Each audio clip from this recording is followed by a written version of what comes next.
Morning, everybody. Welcome to another episode. Today we are on a road trip over to Indiana to pick up some steering parts. What I hope is going to work for steering parts for the truck. So let's take a little trip here and see what we got. No, you're not bringing home another piece of junk.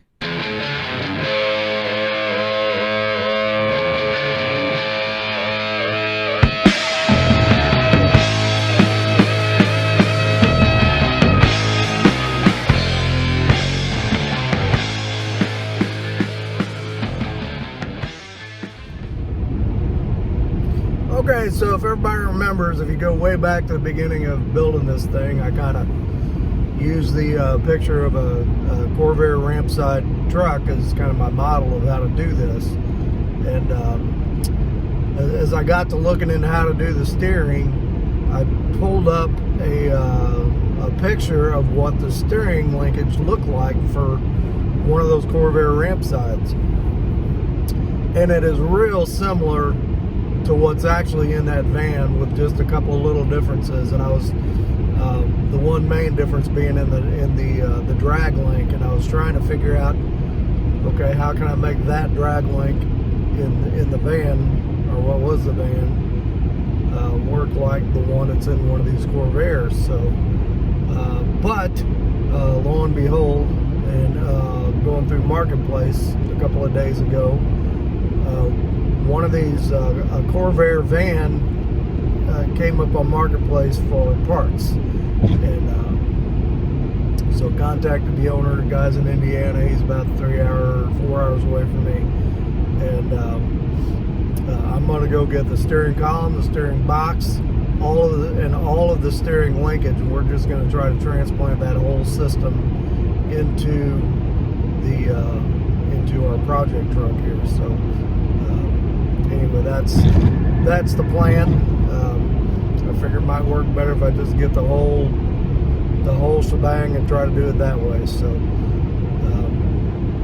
it's about 7 in the morning. I probably won't get there till about 11 o'clock. I got to cross the time zone. So let's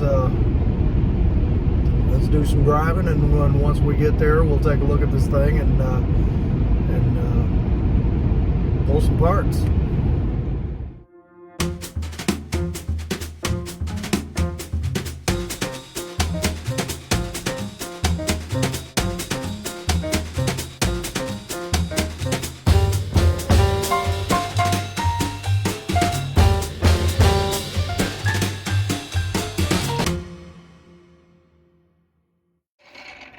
Alright, so I should have filmed this before we got started, but this is what all the steering linkage, the steering box, and all that came at us. So we've been sitting here for about a couple hours pulling it all out of here, and this is what all we got back here.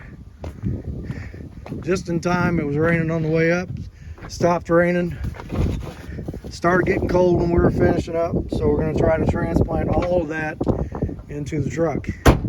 And now we're going to head home. Okay, so we made it back. Sorry I didn't film more on the trip itself. You know, the guy I got that stuff from, he had that one Corvair van for parts. He had 2 Corvair vans there, 2 Greenbriers that were just beautiful. Looked like full restorations, and he had bought those completely done. I probably should have asked him if he wanted to show them off on the channel, but you know, it was cold and rainy out there, and we just wanted to get the parts off, get it done, and him do his thing and me do mine. So anyway, but I appreciate him.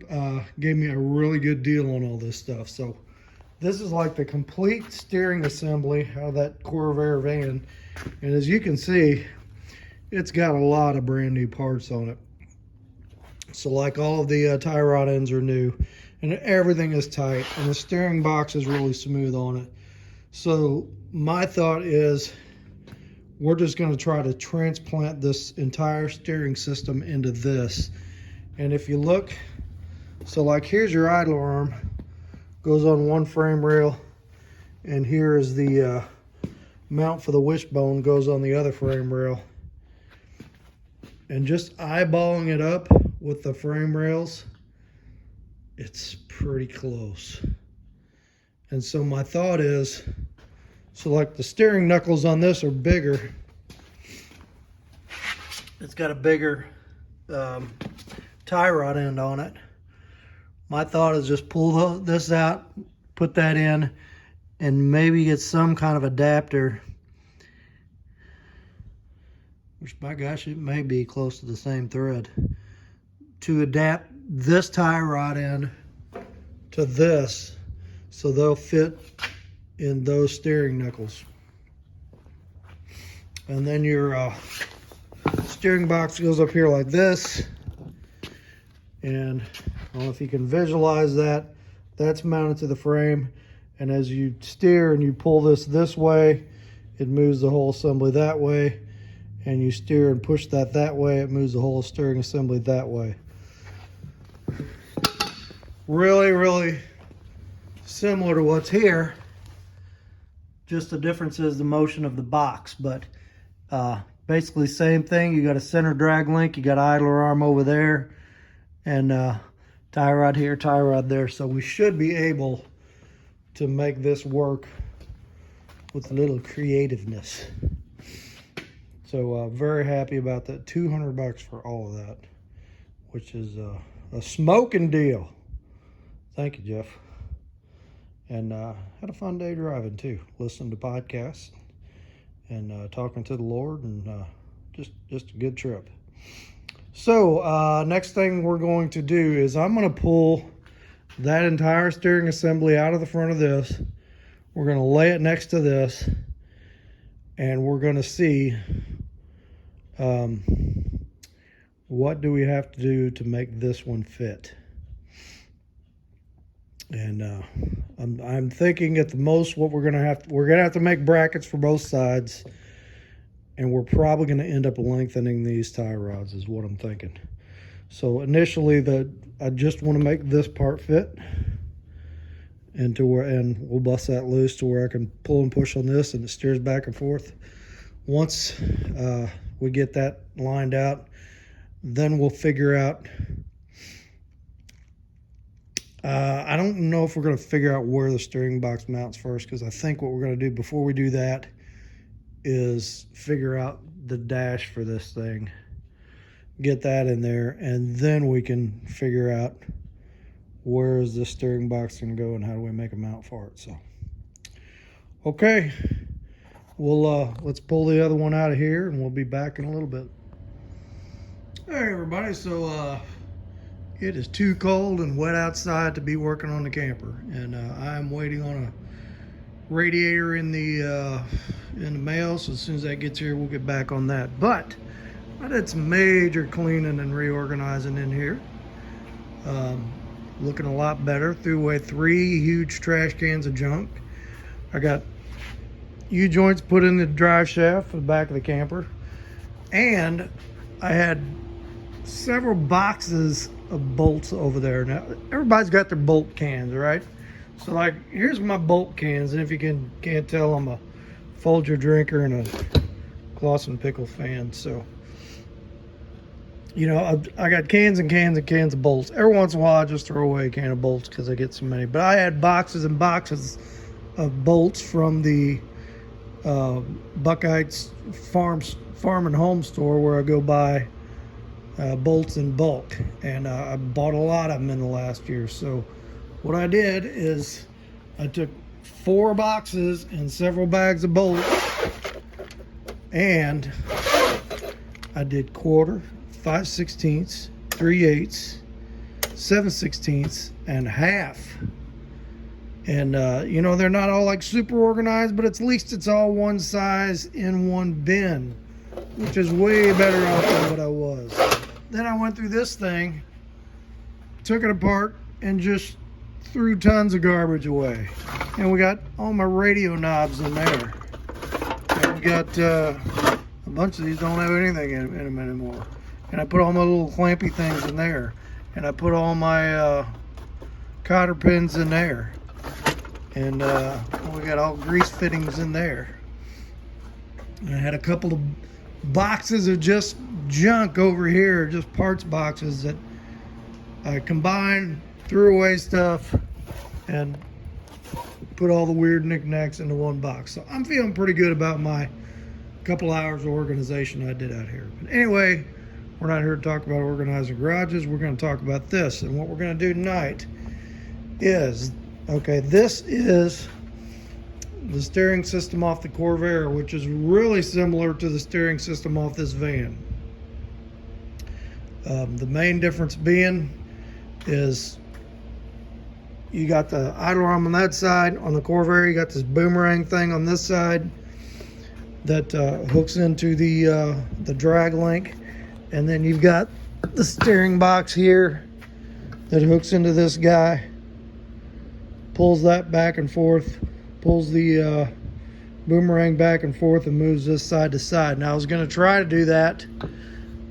I bought another one of these boomerang things. They're hard to find and not cheap, and was going to try to adapt it to the van steering, but I think I'm going to try to adapt this whole gizmo to the van, and it may end up being a deal where we cut it in the middle and lengthen this. But what I want to do is let's pull the whole van steering in one assembly off of this thing, lay it side by side to this thing, and just see lengthwise where we're at and the width of the frame rails, and just kind of see what we got to do. So let me get some tools going here, and we'll pull this thing apart and lay them side by side and see what we got to do to make it work.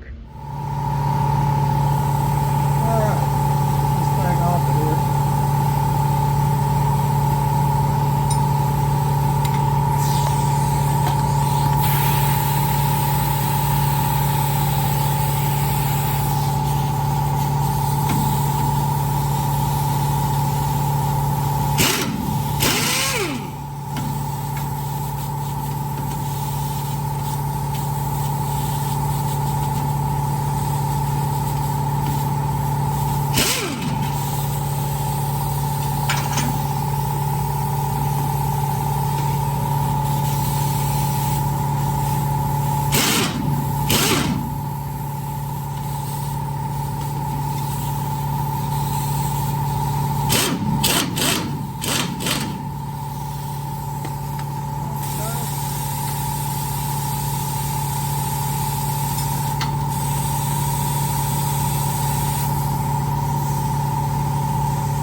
That one.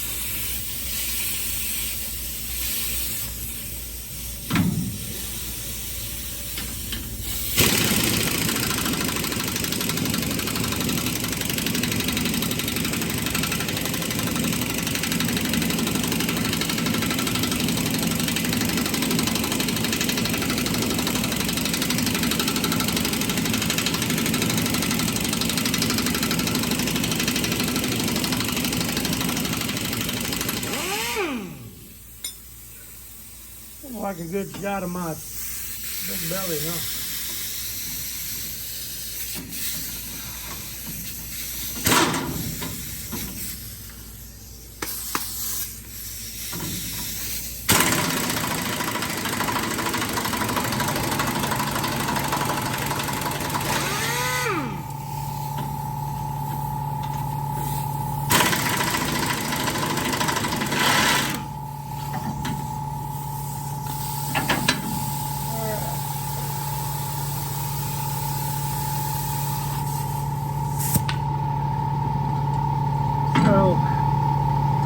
thinking the sway bar is probably not going to go back in this thing just because of room. And you can see, oops, there's our steering link right there. So we gotta get the sidler arm off, and we gotta bust that loose. Shouldn't be a big deal.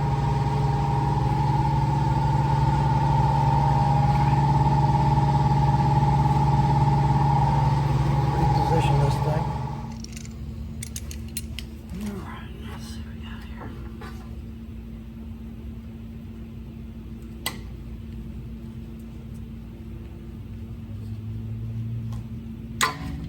Oops.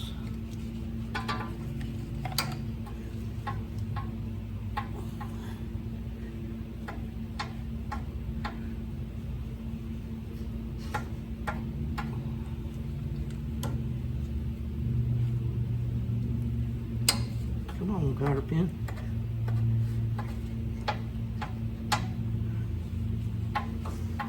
I know you want to come out of there.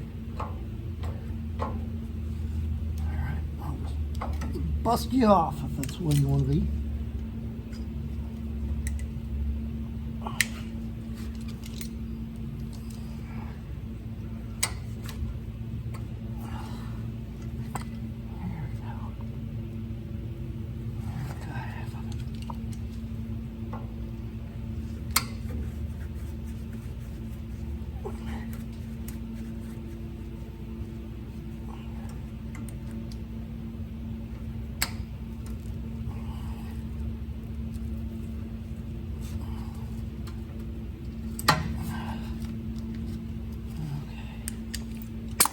Get the big old crisper wrench.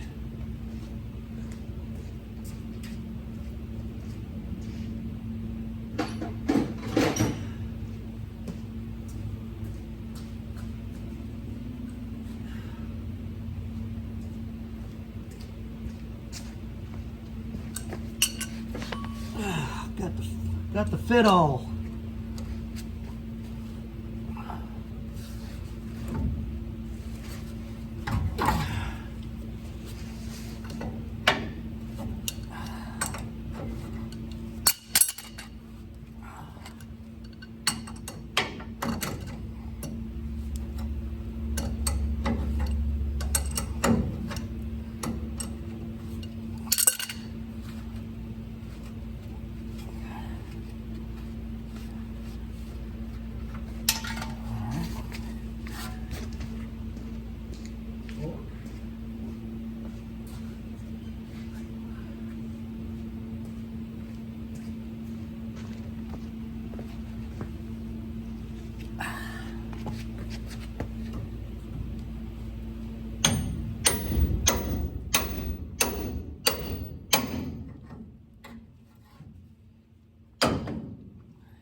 Okay.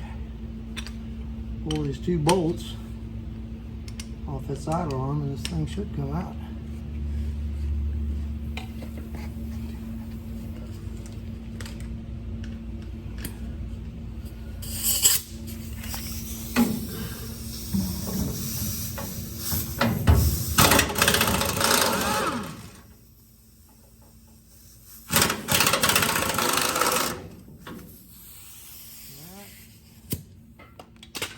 Go.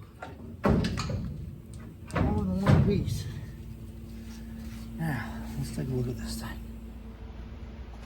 Okay, so here they are side by side, and as you can see, the Corvair setup is definitely smaller than the G20, but I think we can make it work. So I do remember this wishbone, this plate was bolted to the outside of the frame on the driver's side rail, and this idler arm was bolted to the inside of the frame on the passenger side rail. And I believe these need to be at a 90-degree angle like this to give me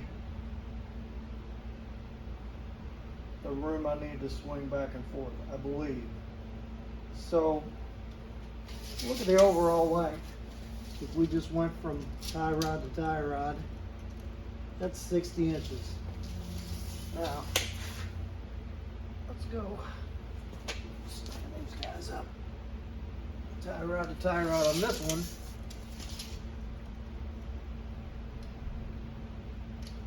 $51 inches. So about 9 inches different. And then I measured the frame rails in there, so that is from the outside of that frame rail to the inside of this frame rail is 31 inches. So if I measure like this, it's 27 inches. So I need 27, 28, 29, 30, 31, 5 inches. I would need to stretch this thing 5 inches to make those fit. And if I did that, I'd still be a little short here, but I could lengthen these arms. Or lengthen one of these arms. I'll have to figure that out. So what I'm thinking,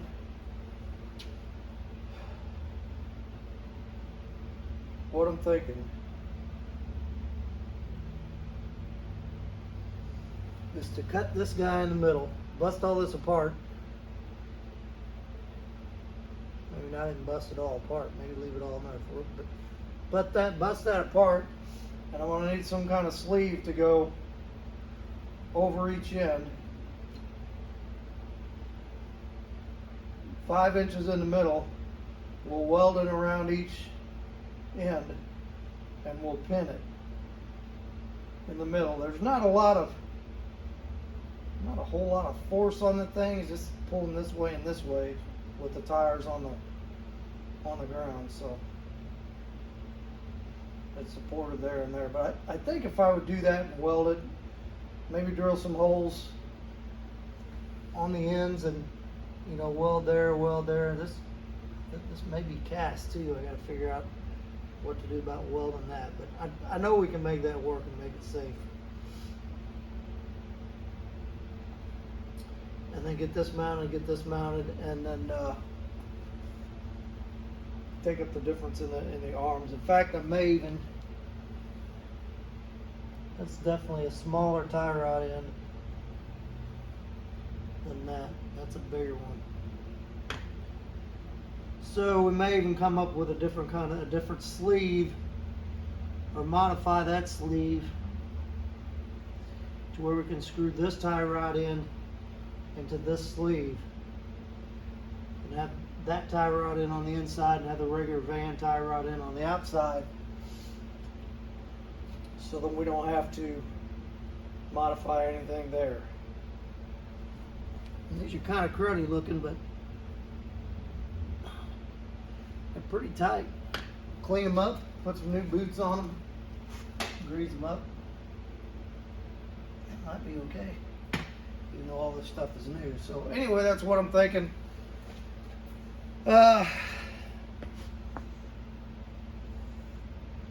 me do a little figuring of how we're going to lengthen this thing and make it safe. I'm thinking like a piece of heavy wall pipe, big enough to slide over that.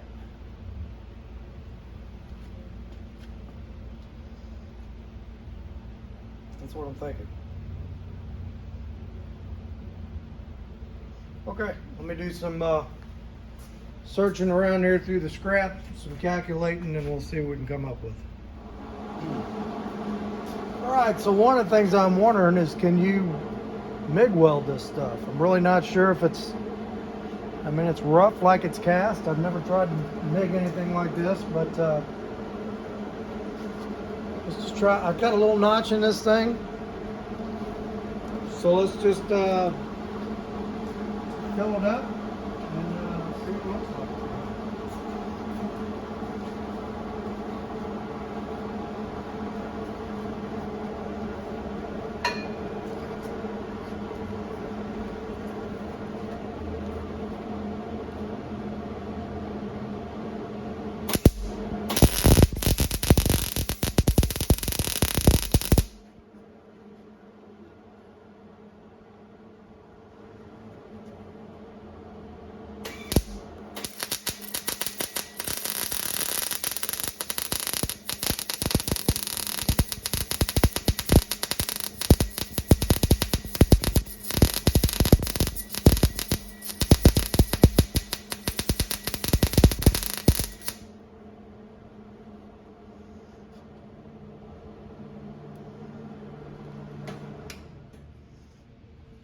Well, it sure looks like it can.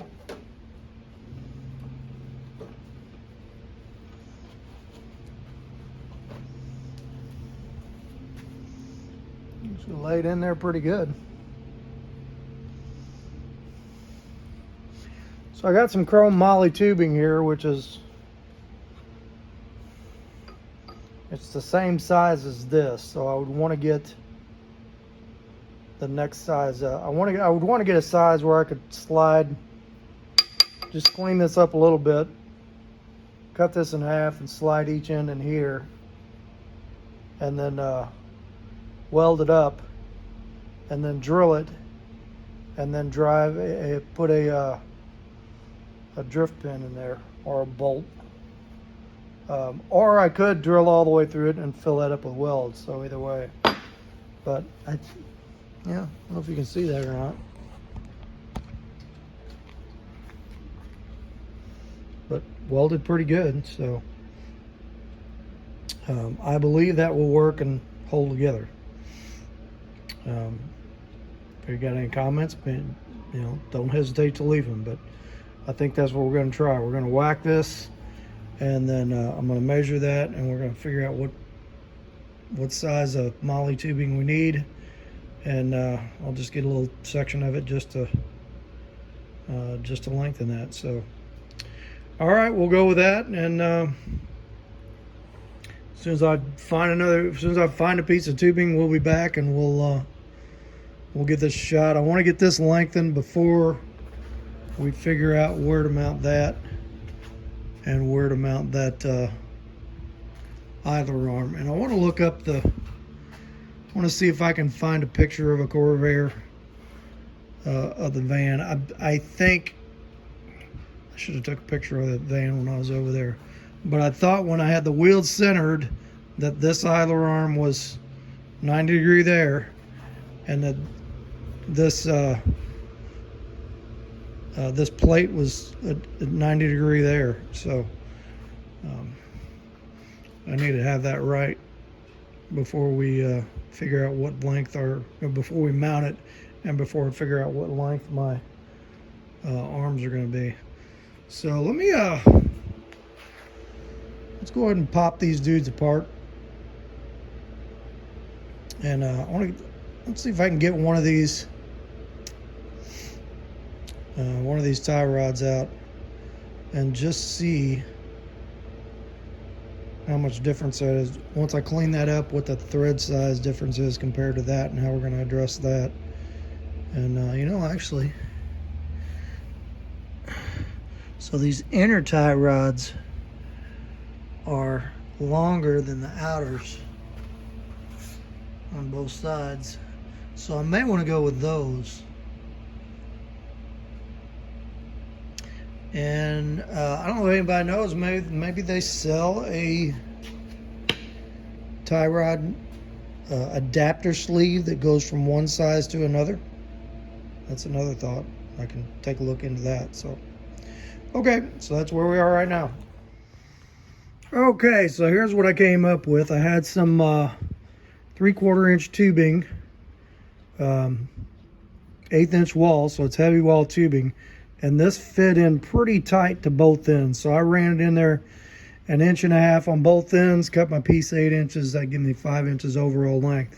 And when I welded it, it burned really nice and burned deep on both sides. So I'm pretty happy with that. So I've got, you know, 1.5 inches of meat in here, you know, so we're going to punch a hole. Before we mount everything permanent, we'll drill a hole down through here, and I'll run a I think I'll run a like a 5/16 grade 8 bolt down through there, put a nut on the other side, and just weld both sides. I think that's what we're gonna do. That should work. That are a big, I don't know if I want to do a drifter or not. I kind of like the idea of doing the bolt more and welding that. I think that'll be pretty sturdy. Okay, so next thing I should be able to do is mock this thing up, get it mounted between the frame rails, and then I pulled the tie rods apart from the van, and they unscrewed real good. And these things are tight. I mean, they're greasy and got rust on them, but the balls and everything are in really good shape on it. So I think I just clean them up, put some fresh grease in them, put some new boots on them, and reuse 2 of them. So I'm not sure if I need to reuse the long ones or the short ones. And then we're going to need to come up with some kind of tie rod adapter, because here's the Corvair tie rod, obviously smaller. We're going to have to, I'm pretty sure you can buy a sleeve that is one size on one end and another size on the other end, I think. Or I could whack this off and cut that part of the sleeve and just V-cut it and weld it up too. That would probably stay too, but I'd rather find an adapter that would work. So anyway, I think we're coming along good. I think we got a good plan. So I'm gonna head in for tonight, and maybe tomorrow night we'll try and get this thing bolted up, figure out where it's gonna go on the frame, and see how that goes. So that's it for now. Okay, so I ended up having to make this longer, and the reason why is I found a picture of the Corvair setup, and on the Corvair setup I was wrong. The idler arm and the steering boomerang knuckle thing both mounted to the outside of the frame. So with everything centered, this should be in this position, like kind of at this 90-degree angle. This should be in this position, and then it should bolt to the outside of the frame rail. So I had 33 and something quarter to the outside of the frame rail, so I had to cut it apart and cut a little longer piece, 33 and a quarter, I think. That's right about where I am. One thing I'm happy to say, when I cut this apart, it was a really good penetrating weld all the way around there. So no concerns about the strength of this or about this thing pulling apart. So we are going to do either a pin or a plug weld or something here too. I thought about maybe just cut through this outer tube with a 3/8 drill bit, and then maybe go down just a little bit into this, and then do a plug weld and do that on 2 sides of each side. So, but right now I just got it tacked until we kind of get it set into place and figure out exactly where it's going to go. So what I did is I put the old steering link back up in here and put the bolt of the idler arm up, and just so I could kind of get a position. Now I got it to where it's, so I know I need to be a little bit in front of the cross member like that, and I do have it sitting flat. So if you put a 2x4 under that thing, it holds this end of it up, and it sits pretty much perfect parallel to that. So I know that is where I want my new steering link to sit. So we'll get the old scientific measuring Sharpie here.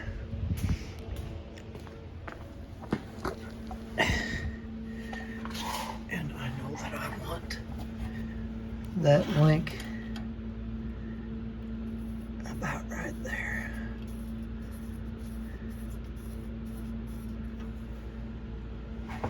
And then over here,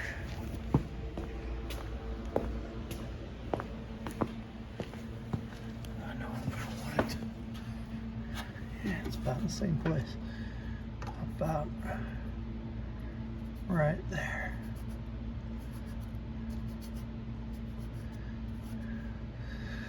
So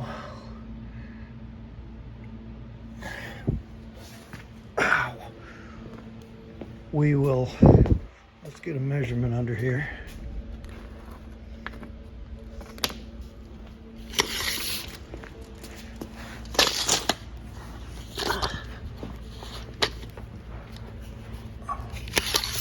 Right now,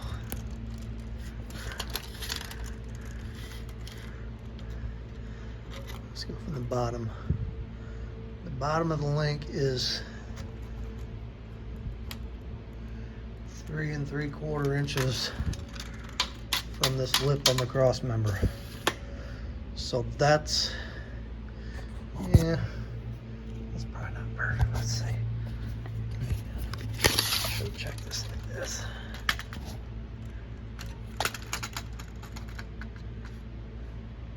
And 3/4.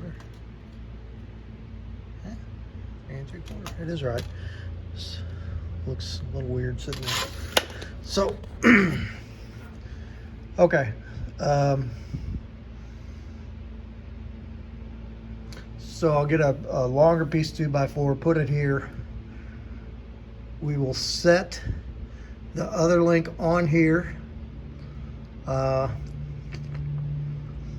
I want it to be 3 3/4 from the lip of this.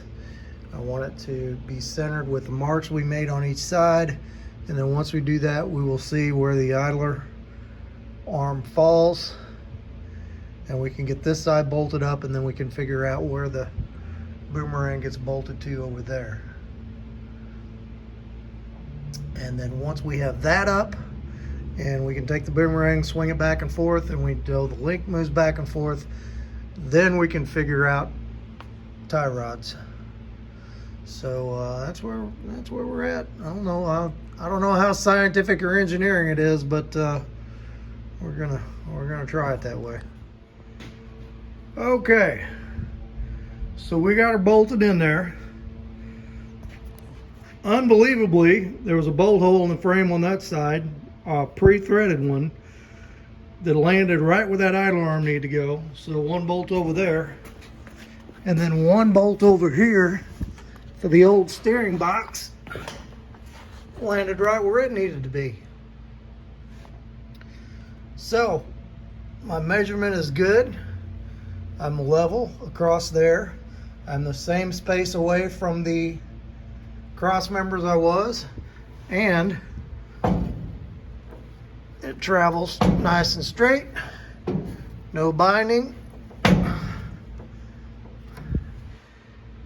and that is pretty darn fabulous. Of course, I don't have the tie rod ends made up yet. I got to figure those out, but this should work. Let's get it this way.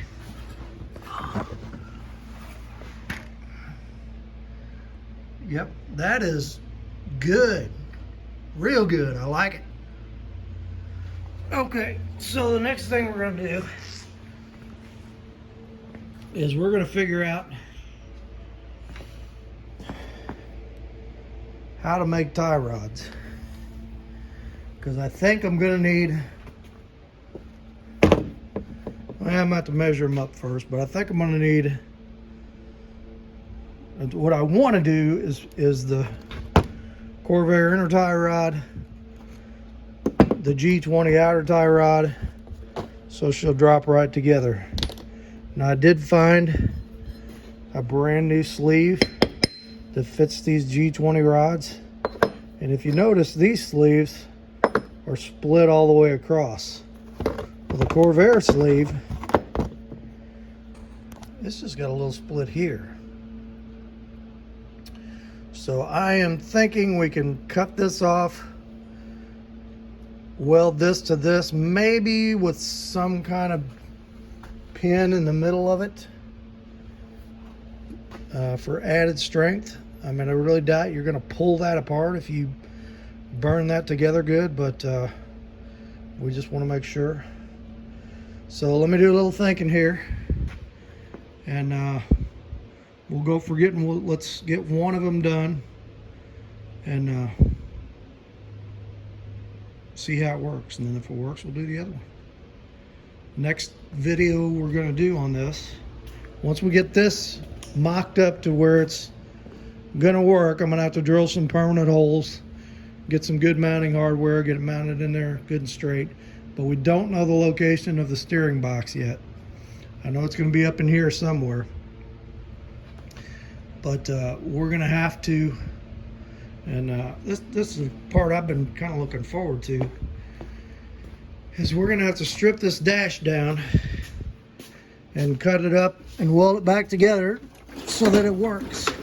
So this is that old 55 Cadillac dash. It's too short, I know that, but we're going to make a pretty cool dash for this van out of this thing. I think we're going to stretch it right in here somewhere. Kind of got some ideas about a, you know, the old 60s Dodge Vans cable operated shifter up on the dashboard. I think that would be pretty darn cool in there if I could find one of those. So anyway, that's what we're thinking. Okay, let me measure one of these up and get the old brain cells percolating, and we'll figure out what we're going to do here. Okay, so here's what we did. We sliced this dude here, and we welded this half onto this half. Now I beveled each edge, and so that I would get a good burn on this thing, and I don't think I'm going to have any trouble with this being welded together. We'll do a couple of passes on it. But I measured 18.5 inches from tie rod center to center. So I've got my Corvair tie rod here. I got my G20 tie rod here. Let me let this cool down just a bit, and then we'll throw this thing on there and see if it works, and see if there's any kind of interference, or if everything's going to turn okay. And if that works, then we'll do the other side and see what that looks like. Okay, so driver's side tie rod fits good. The wheel's pointing nice and straight ahead, and if you move this back and forth, you got plenty of clearance, nothing hitting. So I'm pretty happy with that. Okay, now let's take a measurement, and we're going to do the exact same thing on that side. So let me get that one put in, and we'll run another quick test here. All right, so there's the other one. We got it on there, and got the wheels more or less lined up, but I've got plenty of adjustment on both tie rods to be able to center them. And best of all, when you turn the knuckle, everything steers good, nothing's binding up, nothing's hitting. And that center link is pretty much exactly where the stock center link was. So I was really happy this turned out the way it did. It was much easier than what I thought it was going to be. So I'm going to have to drill some holes in the frame here to mount the other two sides of this, and I'm going to have to drill a hole over there to mount the top bolt on the idler arm. But and for the most part, I mean, it just it went right together. So pretty cool, I think. Tell you what, let's pull this dashboard out and take a look at this thing, because I kind of think that's where we're going next. Yeah, I got a bunch of camper stuff in the back of the truck, so that's not good. Just kind of take a quick look at this. Probably not going to actually tear into it here, but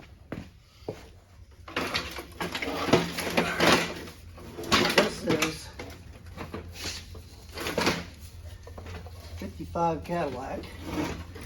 I'll tell you what, that radio is a hunk of metal. So we need to stretch this thing, and we need to get rid of, I don't know if you can see it on the camera, I don't know, these kind of curved pieces that go out. So I think we're going to be like cutting here, basically cutting the end caps off, and building flat end caps. And then so you got that piece, and then you got this piece that went over the top. We're gonna have to stretch it too, so I have to figure that out. And this had some padding on it, but it's metal underneath it, so I think we're just gonna rip that padding off and grind it and get all the old glue and surface rust off it. And I don't know if we'll paint it or just leave the thing bare metal or what we're gonna do with it. But anyway, really happy with that, with what we got done here. We've got steering, awesome. So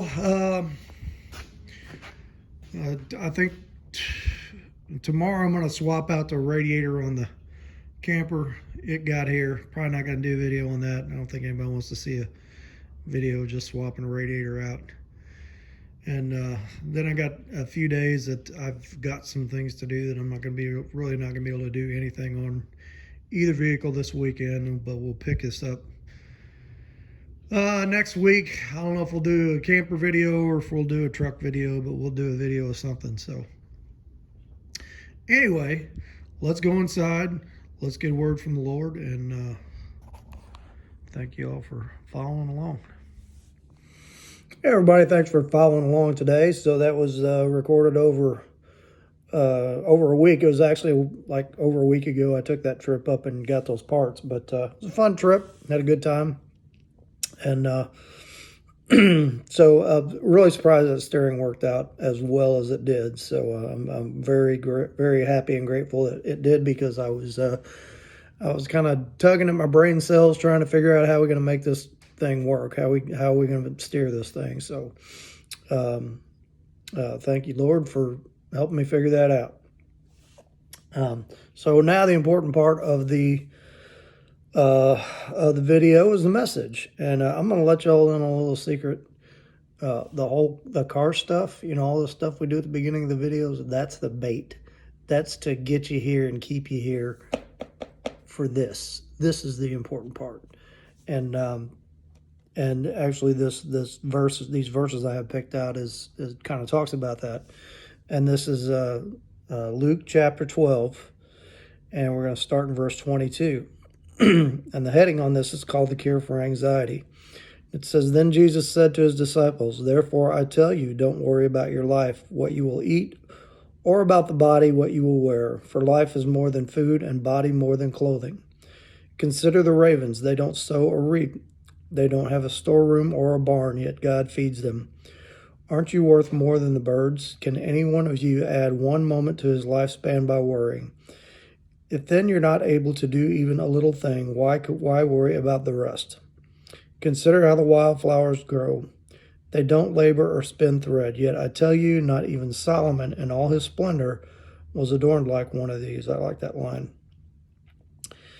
"If that's how God clothes the grass, which is in the field today and thrown into the furnace tomorrow, how much more will he do for you, you of little faith? Don't strive for what you should eat and what you should drink. Don't be anxious, for the Gentile world eagerly seeks all these things, and your Father knows that you need them. But seek his kingdom, and these things will be provided for you. Don't be afraid." These are really thin pages. "Because your Father delights to give you the kingdom. Sell your possessions and give to the poor. Make money bags for yourselves that won't grow old, an inexhaustible treasure in heaven where no thief comes near and no moth destroys. For where your treasure is, there your heart will be also." Awesome passage. So does it tell you that it's wrong to have possessions and things? No, it doesn't. Because it tells you right there, seek his kingdom and all these things will be provided unto you. This is some of the things he's talking about. And Solomon in all his splendor was adorned, not adorned as beautiful as the flowers were.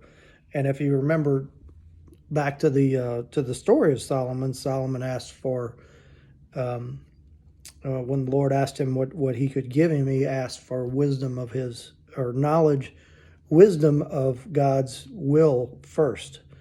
And God said, because you have asked me for that and not for, riches and gold and all this other stuff, I'm going to give you the wisdom, but I'm also going to give you the stuff. So it's not in the ownership of the stuff. It's how loosely we hold on to the stuff. Where does the stuff,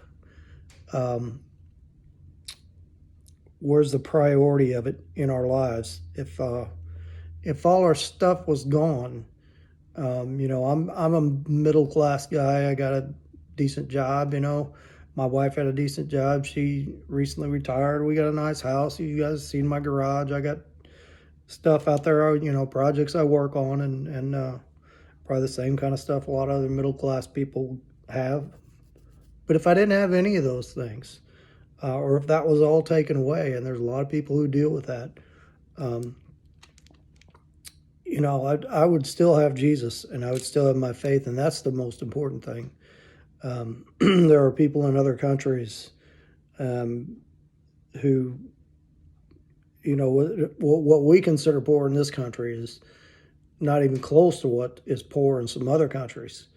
And some of those people are the most happy and joyful people because they have the Word of God, and because they believe in they have that relationship with the Lord, and they know where they're going after they're gone, and the purpose of their life is to spread the Word. And that needs to be the purpose of our life, is to spread the Word. And it's nice that we've got some things, and God has allowed this country to prosper, and I imagine most people on here are probably doing reasonably well. If you have a cell phone and or a computer or a tablet and you're listening to YouTube, just having those things kind of speak to, we're probably doing better than a lot of people in the world. So, but like I said, hold on to that stuff loosely.